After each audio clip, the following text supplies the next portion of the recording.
Good morning student. देखिए, आज हमने पिछली क्लास में बीएससी सेकेंड ईयर के अंदर न्यूरॉन की स्टडी कर रहे थे।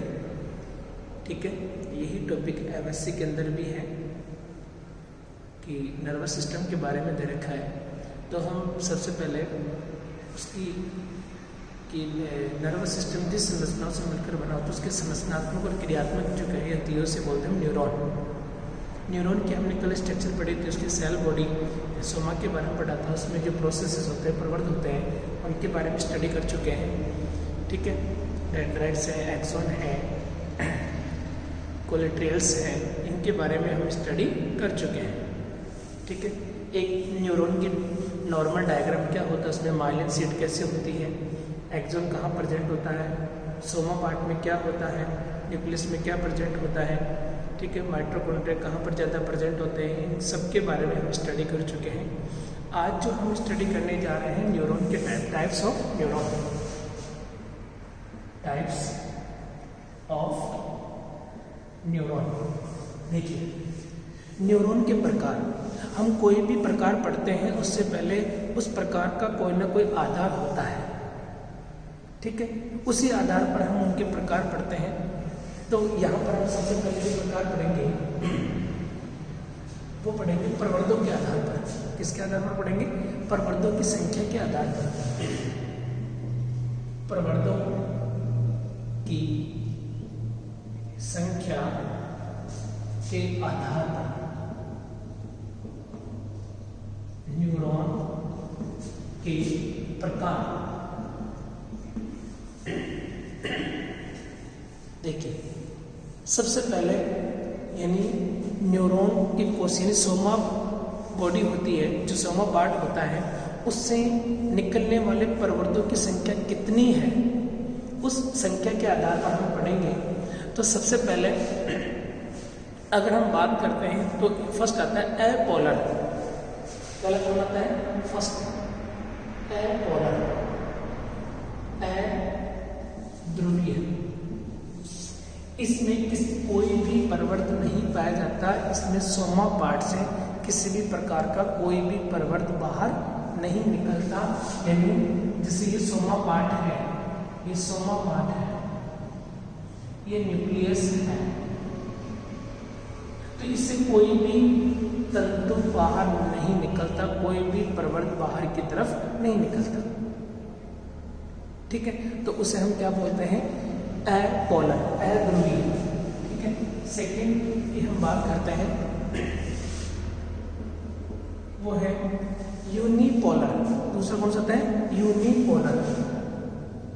यूनिपोलर, एक ध्रुवीय। इसमें किसकी बात आती है? एक ध्रुवीय न्यूरॉन।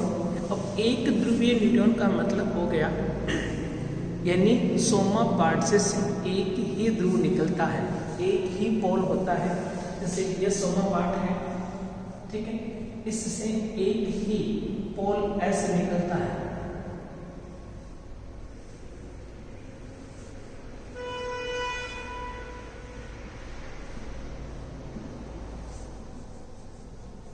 ठीक है ना?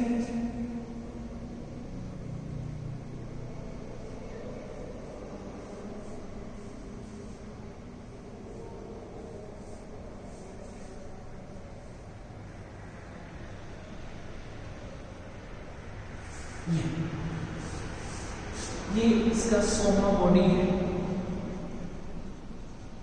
और इस सोमा बॉडी से सिर्फ एक ही तंतु बाहर निकल रहा है, अतः इसे हम क्या बोलते हैं? यूनिपोलर। इसे ये कौन सा है? यूनिपोलर। ओके, थर्ड आता है, उसको हम बोलते हैं बाइपोलर। इसे देखो, इसे द्विध्रुवीय बोलते हैं। क्या बोलते हैं? द्विध्रुवीय। ठीक है,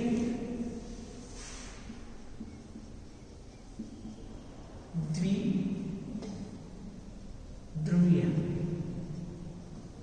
ये। और इसमें देखो, जैसे ये है सोमा बॉडी से ऊपर और नीचे की तरफ ऐसे दो पोल निकले होते हैं। यह सोमा बॉडी है, सोमा बॉडी है। और इस सोमा बॉडी से जो देखिए इसमें ये सोमा पार्ट है, सोमा बॉडी है, ये न्यूक्लियस है, सेल ऑफ न्यूक्लियस। इसमें बाइपोलर में क्या होता है, एक तरफ ये डेंड्राइट प्रवर्त निकलता है और एक तरफ निकलता है एक्सोन प्रवर्त। तो ऐसे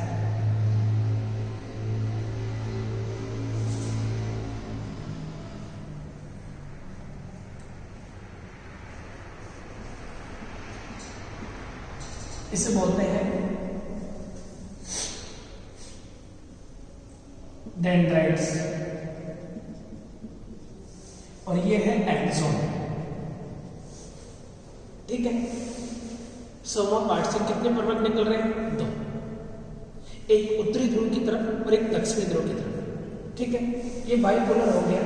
एक है थर्ड है यानी फोर्थ नंबर का होगा वो है मल्टीपोलर, बहुध्रुवीय। ये बाइपोलर पाया जाता है नेत्र के रेटिना में। कहां पर पाया जाता है, नेत्र के रेटिना में। और मल्टीपोलर की स्ट्रक्चर जो होती है, हमने जो कल स्ट्रक्चर हमने पढ़ी थी, नॉर्मल जो न्यूरॉन होता है ऐसा, इसमें एक बड़ा तंतु निकलता है जिसे हम एक्सोन बोलते हैं।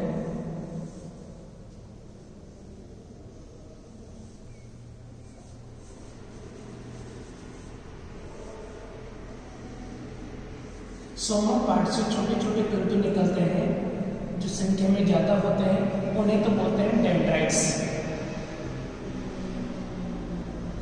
और जो बड़ा तंतु निकलता है उसे बोलते हैं एक्सोन।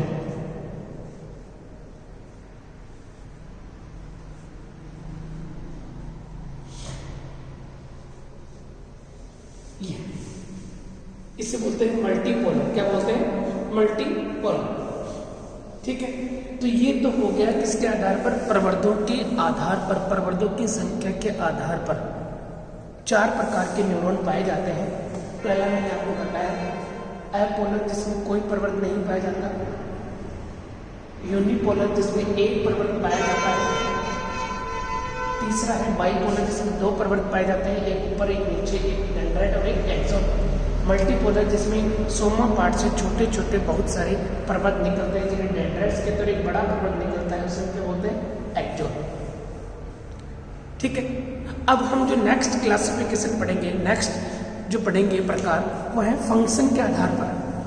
किसके आधार पर पढ़ेंगे, फंक्शन के आधार पर इसके प्रकार हम पढ़ेंगे।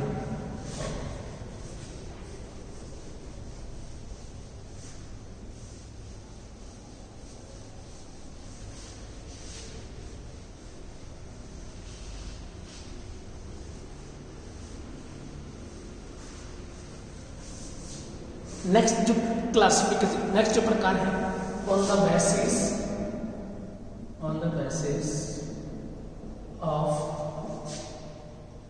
Function, types of neuron. कार्य के आधार पर न्यूरॉन के प्रकार की हम स्टडी करेंगे। तो सबसे पहले इसे कितने समूह, इससे कितने प्रकार के न्यूरॉन होते हैं, ऐसे चार प्रकार के न्यूरॉन होते हैं। पहला है अभिवाही, अफरेंट, या इसे बोलते हैं सेंसरी न्यूरॉन। पहला प्रकार है अभिवाही, या इसे बोलते हैं संवेदी न्यूरॉन।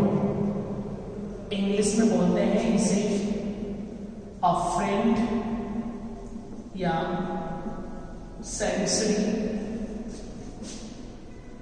न्यूरॉन।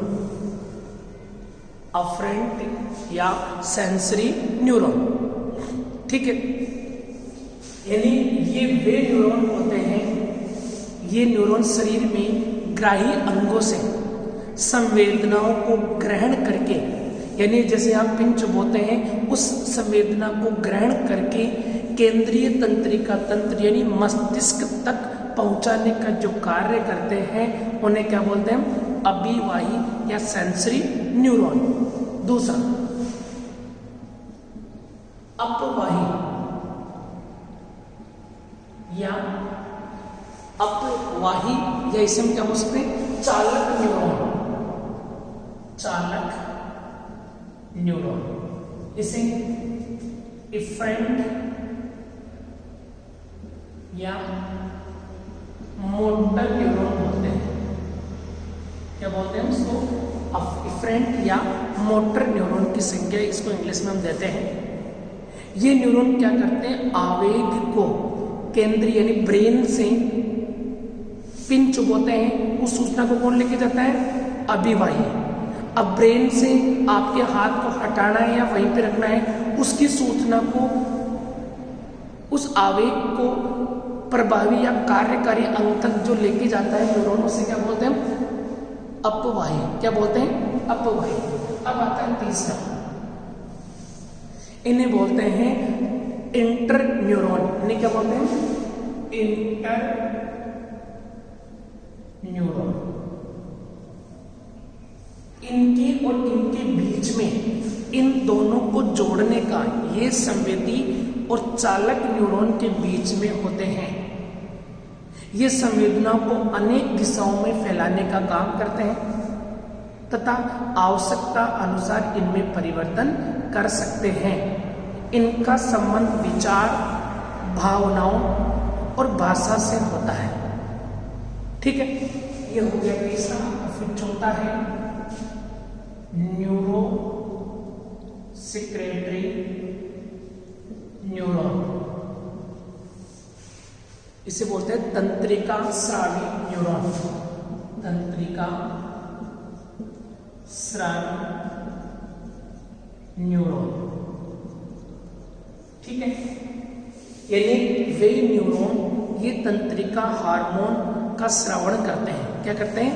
तंत्रिका हार्मोन का श्रवण करते हैं। इनके एक्सोन का जो अंतिम भाग होता है, अंतिम सिरा रुधिर धारा के समीप होता है।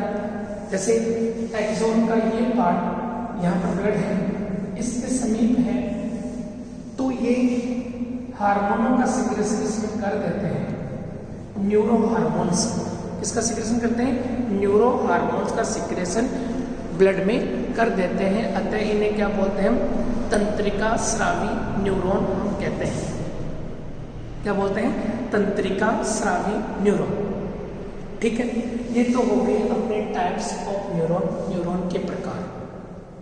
फिर बता रहा हूं कार्य के आधार पर कितने प्रकार के न्यूरॉन होते हैं? 4 प्रकार के न्यूरॉन।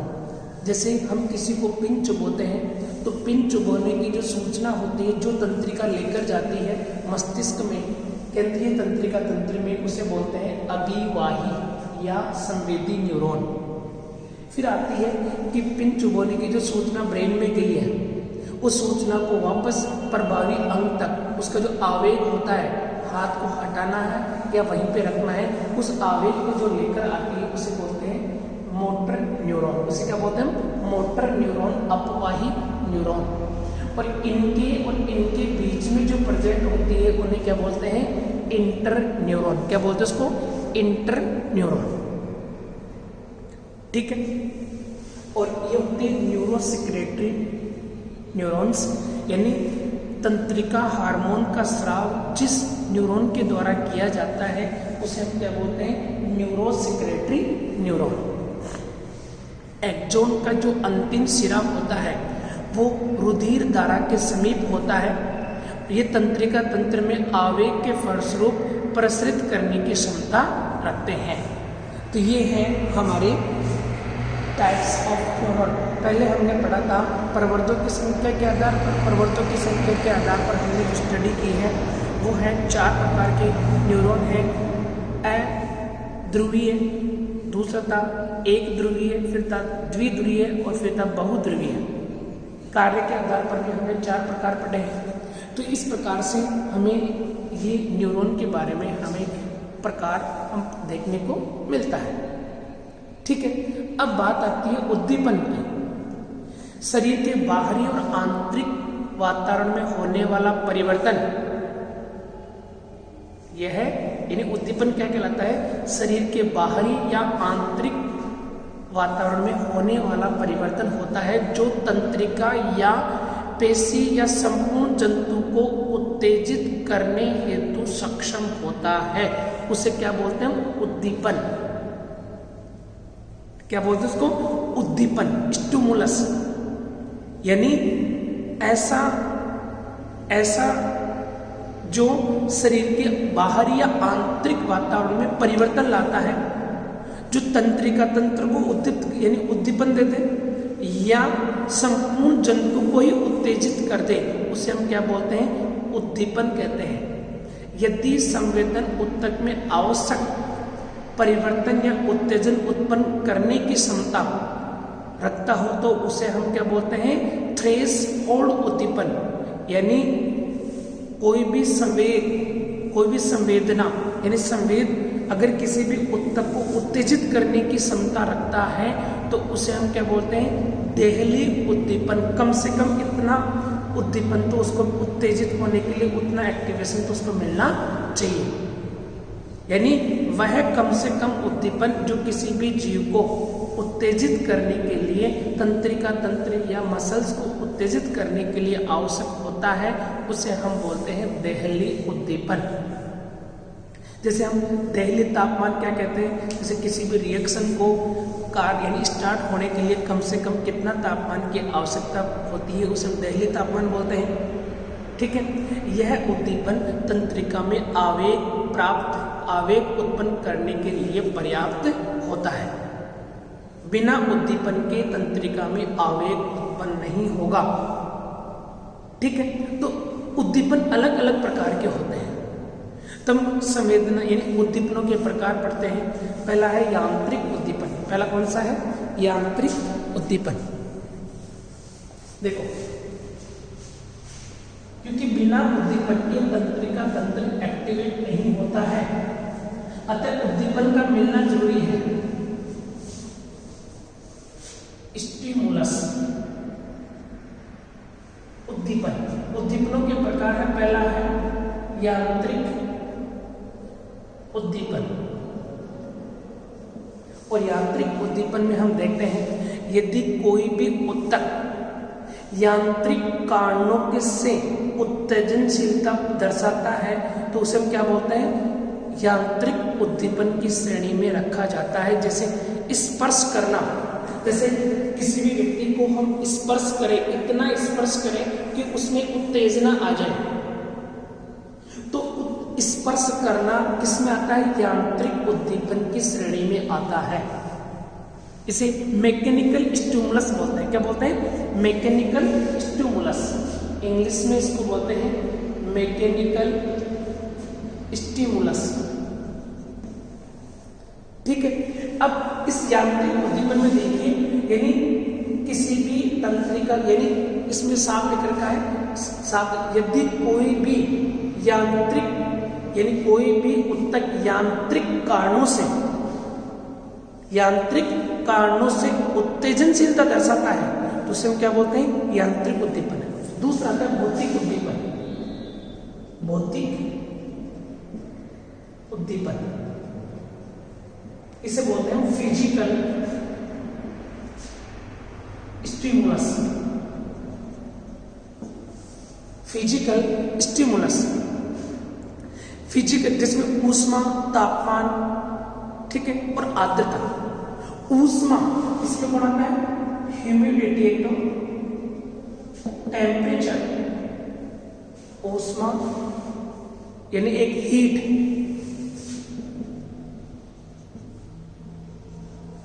ह्यूमिडिटी आर्द्रता, टेम्परेचर और ऊष्मा, ये तीनों अगर किसी भी ऊतक को उत्तेजित कर देते हैं तो उन्हें क्या बोलते हैं? भौतिक उद्दीपन। क्या बोलते हैं उनको?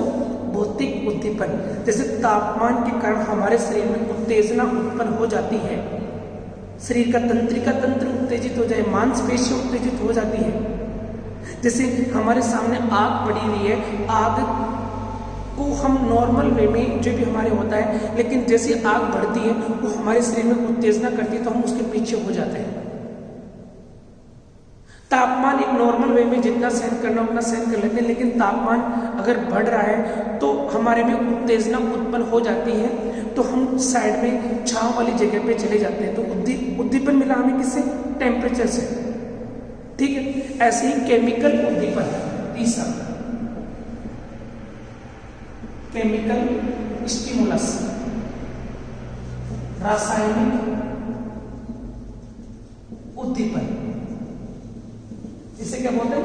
रासायनिक उद्दीपन। और इसमें गुण आते हैं एसिड और बेस।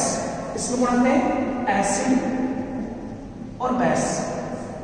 एसिड को अपनी स्किन के ऊपर डाल दें तो हमारी शरीर एक्टिवेट हो जाता है, इसलिए ऐसे बेस को अगर डालें, ठीक है, तो भी हमारे शरीर में एक्टिव यानी उत्तेजनशीलता आ जाती है। इसे क्या बोलते हैं? Chemical stimulus. क्या बोलते हैं? Chemical stimulus. फोर्थ नंबर का है वो है इलेक्ट्रिकल स्टिमुलस। इसे क्या बोलते हैं? इलेक्ट्रिकल स्टिमुलस, विद्युत उद्दीपन। कोई भी जैसे व्यक्ति, उसको हम इलेक्ट्रिक शॉक देते हैं, हमारे हम न्यूट्रल पड़े हैं और हमारी इलेक्ट्रिक शॉक देते तो हमारी पूरी बॉडी में उत्तेजनशीलता उत्पन्न हो जाती है। इस प्रकरण में उद्दीपन का उदाहरण क्या है कि जीवित ऊतकों में उत्तेजना कर सकती है, यानी विद्युत धारा, इलेक्ट्रिक करंट होता है, वो एक जीवित व्यक्ति में उत्तेजनशीलता उत्पन्न कर सकती है बहुत ज्यादा। ठीक है, तो उसे हम क्या बोलते हैं? विद्युत उद्दीपन। क्या बोलते हैं उसको? विद्युत उद्दीपन। जैसे अपने हार्ट में सीपीआर देने के बाद भी अगर मान लीजिए हमारा हार्ट अगर प्रॉपर रूप से काम नहीं कर रहा है तो यानी हॉस्पिटल्स में क्या करते हैं? इलेक्ट्रिक प्रेस होती है, उसको यहाँ पर लगाया जाता है, जिससे क्या होता है? हार्ट वापस पंप करना स्टार्ट कर जाता है, क्योंकि हार्ट में जो पेसमेकर ये होते हैं उसमें जो न्यूरॉन्स होते हैं उनमें एक्टिवेशन आ जाता है दोबारा। बंद होने के बाद में भी उनमें क्या हो जाता है? सडनली एक्टिवेशन स्टार्ट हो जाता है और व्यक्ति की मृत्यु से बचा लिया जाता है। उसे क्या बोलते हैं? विद्युत उद्दीपन। ठीक है, तो ये अपने स्टिमुलस के प्रकार है। यांत्रिक उद्दीपन, इसमें क्या होता है? टच, स्पर्श करना। भौतिक उद्दीपन में क्या होता है? ह्यूमिडिटी, टेम्परेचर और हीट। फिर आता है केमिकल स्टिमुलस में आता है एसिड, बेस। फिर आता है इलेक्ट्रिकल स्टिमुलस में क्या आता है? विद्युत करंट, इलेक्ट्रिकल करंट। अब नेक्स्ट क्लास में हम पढ़ेंगे वो है नर्व इम्पल्स, कि नर्व इम्पल्स और नर्व इम्पल्स का संचरण कैसे, तो आवेग संचरण कैसे होता है, कि एक तंत्रिका से दूसरी तंत्रिका पर आवेग का संचरण किस प्रकार से होता है, उसके बारे में हम डिटेल से स्टडी करेंगे। जय हिंद।